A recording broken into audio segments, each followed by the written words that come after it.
Hello, beautiful souls. Today's episode is so good. And before we jump in, I have some exciting news to share. If you've ever wondered where you're blocking money, this is for you. I've created a free quiz to diagnose your money wounds so you can heal them and unblock yourself to receive more money. Just go to moneywoundsquiz.com and answer 6 quick questions to get your insanely accurate and potent results. And if you're loving my vibe and want to work one-on-one to call in more feminine energy wealth, I would love to hear from you. You can shoot me a DM on social media or go to emilywilcox.com to learn more. Hello, and welcome back to the Unmakes Money show. Today's topic is something near and dear to my heart as a money healer, a money mentor, as a business coach.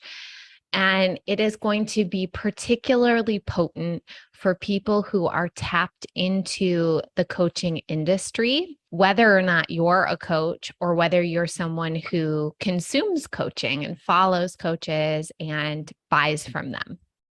So, what I want to invite us into is a discussion around when do we honor our nervous system and choose to regulate our nervous system? And when do we make the leap? When do we do the scary, triggering, but hopefully expansive thing? And so what I often see are these two different messages that seem contradictory. So you'll have some coaches and industry leaders that are talking about making big, bold moves and leap and the net will appear and you go first and the universe responds. So if you want to start charging, $30,000 for your offers, then you need to go hire a mentor that you pay $30,000 or more dollars. And it makes it seem very transactional or sequential, right? Which is I leap and then there's the net. I do the big scary thing and then I get the transformation. And I'm here to say that that is sometimes true. That is sometimes true. And on the other side of it, we're starting to see more messaging around people who feel like what I just described is manipulative and is harmful and causes nervous system dysregulation, and that it's important to feel safe in your financial moves and to move forward and make investments from the place of having a regulated nervous system. And I am here to say that that is sometimes true. And so this can be a tricky space for us to be in where it's like, well, but I want one to be true and one to be false. And I used to struggle with this for years because I followed a spiritual path, and the teacher in that spiritual path has written, dozens of books and is just a very prolific author and content creator. And so you can do a lot of consuming, and there were messages that seemed to be contradictory. Like on the one hand, there would be messages around no effort is wasted. Like every little thing that you do gets recognized, and God loves you and appreciates you for that. And you're building good karma. And, there's a spiritual payoff for even the smallest efforts. And on the other hand, there would be messaging that was more like, no, you have to stick to the program and you need to do everything as it's outlined. And it felt like any effort below that wasn't enough. And it was like, well, which is it? Do I have to do energization exercises twice a day? Do I have to sit and meditate morning and night? Do I have to do prayer and then visualization and then these certain breathing techniques? And that's the standard and I have to do that? Or is it that every effort matters and every effort's important and it's enough and that I'm enough as I am? And those felt so contradictory to me. And I was always drawn to the version that was like, here is the standard, you need to live up to it. And so I carried a lot of shame and self-deprecation when I wasn't living up to that standard. And I wasn't really letting the other messages around every little effort is good land for me. And what I finally learned after just years and years and years of personal development and self-development is that it all comes down to discernment. And so I want to get back to the topic of money and investing and hiring a coach or a mentor, or making a big investment in yourself, or a big investment in real estate, or starting a new business. Like, in this idea that there are sort of two different camps. Do we leap or do we regulate? Do we go for it and make the big, bold move and freak ourselves out, but hopefully get the transformation on the other side? Or do we only move when we've got a regulated nervous system? And so, again, the key to determining what the appropriate move is for you is discernment. And what I have noticed is that when we look through the lens of money wounds, which is my work, we tend to gravitate toward the message that perpetuates our wounding. Okay. So if you have a disappearing money wound where the money is like spent as soon as it hits the account, you will often gravitate towards messaging that's like, just leap and the net will appear. Just go, just do it. Just make the big, bold move. Because it almost feels like a justification for you to continue taking the same wounded action, which is getting rid of your money before your money can abandon you. If you have a safe money wound, you are more likely to gravitate towards the messaging of regulate your nervous system and only move forward with a regulated nervous system, because that perpetuates the safe money wound, which is like, oh, I'm just going to hold on to my money and I'm not going to make the move because I feel safer having my money than circulating it.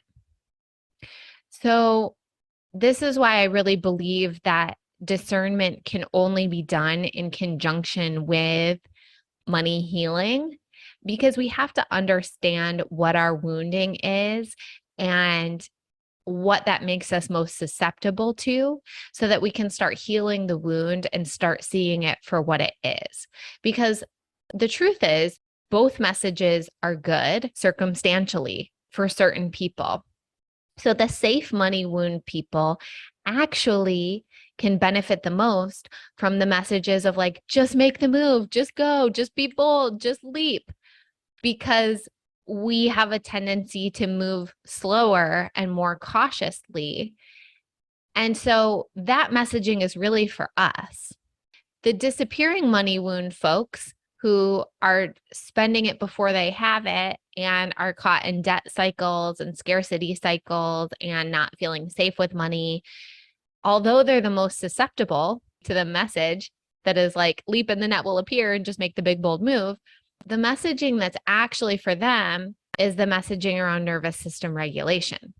It's like, we got to honor and take care of our nervous system in this. We can't just leap all the time and throw ourselves into these cycles and patterns where we feel so much scarcity and we feel totally dysregulated and totally unsafe.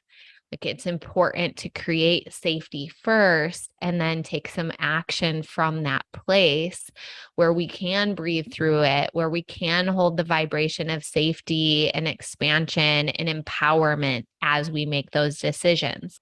So that nervous system regulation message is really meant for people with the disappearing money wound.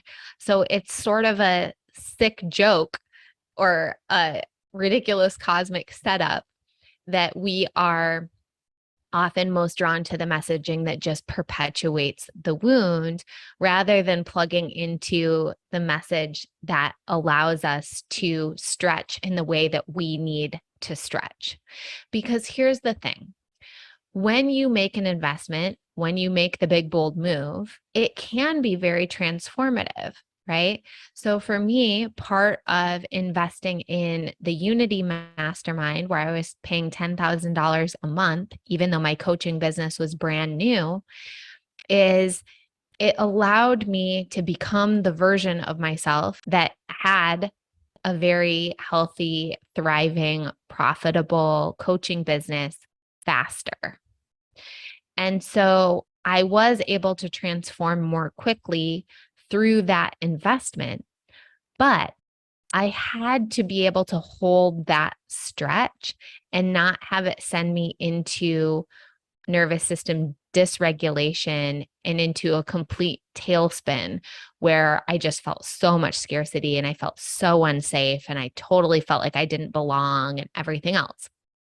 So for me, the right amount of stretch was making a $10,000 a month investment when we had more than six figures in our bank account. So I knew that in an absolute worst case scenario, we were draining all of our personal savings, but I knew where the money would come from to make that payment. And I trusted in myself to make it back over time. So it felt stretchy and it felt transformative, but it didn't send me into a complete dysregulated tailspin. Now, what can happen is if you are susceptible to, I'm just going to leap and I'm just going to go for it and I'll just figure it out. If the stretch is too much for you, where it really makes you feel unsafe and it really makes you so aware of the lack and feeling like you can't trust money and money's not showing up for you and money's just always leaving you and there's never enough, well, then that big, bold move or that big leap is not going to catapult you forward. It's going to invite you into a transformation, but the transformation is going to be painful AF because the transformation is going to be hitting a rock bottom, being so stressed or have things go so upside down financially that until you see that doing it from a dysregulated place doesn't work, you're going to get the very painful lesson of that. Now, the tricky thing is that I can't tell you what the right amount of stretch is for you. Probably no one can. That's something that you have to discern for yourself. So it's like, for example, if I only had $100 left in my account, going to Lululemon and buying $100 Lululemon leggings so that I can feel like a wealthier version of me probably isn't going to work, because I need to hold the vibration of being the wealthier version of me that wears Lululemon long enough for that version to come into my 3D experience. What will likely happen is that maybe I feel great in the moment of the purchase, like, oh, this is a wealth upgrade. This is a new version of me. Oh my gosh. And I might even feel that high or be able to hold the faith for a few days. But then all of a sudden, it's like, oh my God, there's no money in my bank account and there are bills that are bouncing. I'm getting notifications from my bank left, right, and center that transactions are not clearing. I tried to use my debit card to buy something today and it wouldn't go through. I'm so embarrassed. Oh, this is the worst. I feel like such a fraud. I can't believe I'm walking around in $100 leggings and I can't even buy a coffee from Starbucks. So you see how that actually sets you back, because you can't hold the stretch and you can't hold the vision and hold the new frequency and vibration long enough for things to catch up and really start to change. And instead, you feel so dysregulated that it feels like a step back. Like I feel more broke than ever before. I feel more embarrassed than ever before. I feel like more of a fraud than ever before. So I'm giving different examples so that you can kind of feel into this, because for some of us, discernment is a muscle that we have not flexed very often. And so rather than using our internal guidance system and noticing our feelings and being keenly aware of, okay, am I afraid? It feels like a yes in my body and I'm just also scared. Or does it feel like a no in my body and that's coming through as fear? I think those are hard things to discern if we haven't gotten good at tapping into our feelings and being the observer, especially if we don't know our inner authority and human design, because that can be a really helpful tool in order to better understand how we make decisions from an aligned place. And so we often want discernment to come through and save the day on these big decisions, but we really haven't been in relationship with our inner authority and our feelings and our discernment on even the smaller things. So often with my clients, I will invite them into just getting more keenly aware of making decisions around food and around plans for the weekend and things like that, where the stakes are not so high, because that allows us to build trust. And that trust can carry us into the higher stakes decisions in a way that we can't otherwise. And so when we lack trust in ourselves, and particularly around financial decisions, we will often outsource our power. So we'll be looking for permission from others.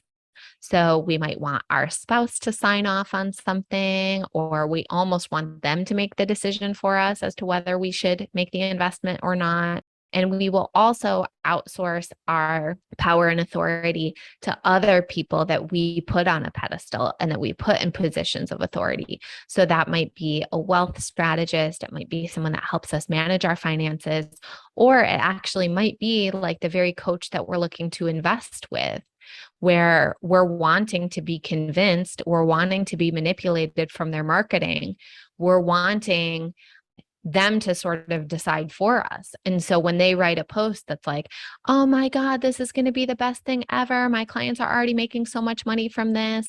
I'm not going to share all the details with you. You just need to make a big, bold move and you just need to leap and jump into it. Then we want to do it. But we're not doing it from an empowered place. We're doing it from a damsel in distress energy, where we're looking for that coach to be our savior. And that type of messaging feels like, oh, they have the answer and I don't. So all I have to do is pay them, and then I'm going to get this transformation. And I will tell you that that is the recipe for disappointment. That is a recipe for buying a lesson rather than the transformation. Because when we purchase from a misaligned place, we always get the lesson. And the lesson is, oh, when I'm in my damsel in distress, I don't get amazing, abundant outcomes from that. I get a very lackluster, mediocre, or even a backwards result, because the real lesson for me is to come back to trusting myself and trusting my inner authority. And so often we learn those painful lessons through making misaligned investments.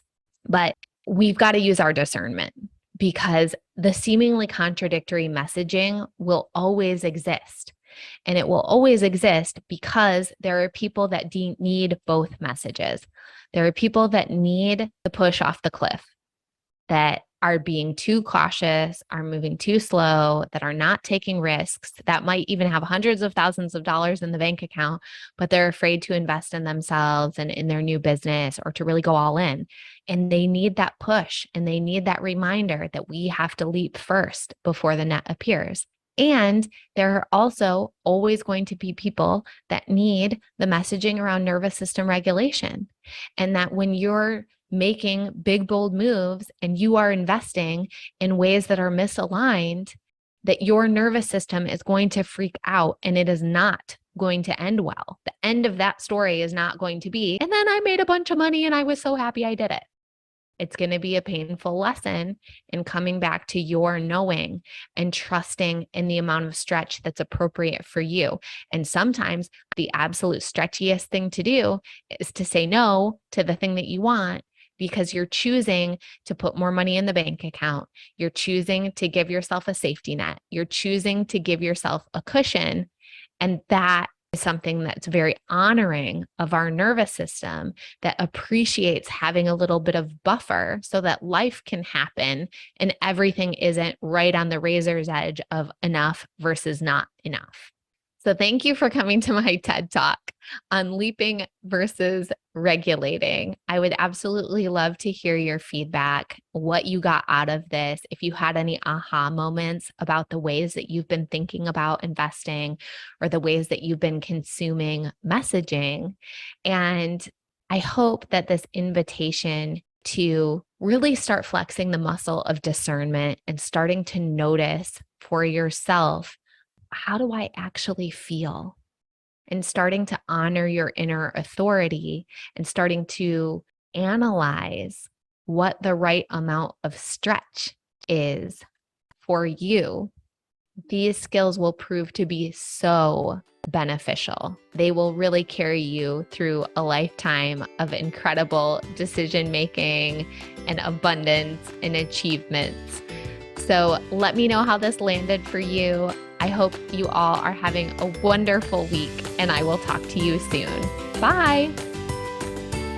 Thank you so much for tuning into today's show. Before you go, I have something fun to share. Now, when you leave a review of the podcast on Apple, Spotify, or YouTube, take a quick screenshot and send it to hi@emilywilcox.com. You'll be entered into a drawing to win a free one-on-one Voxer coaching day with me, and you help the show reach more new listeners. Such a win-win. I also invite you to follow me on Instagram @mmakesmoney and to jump into my free Telegram community, The Money Club, which is linked in the show notes. Until next time, I'm sending you all the magic money vibes.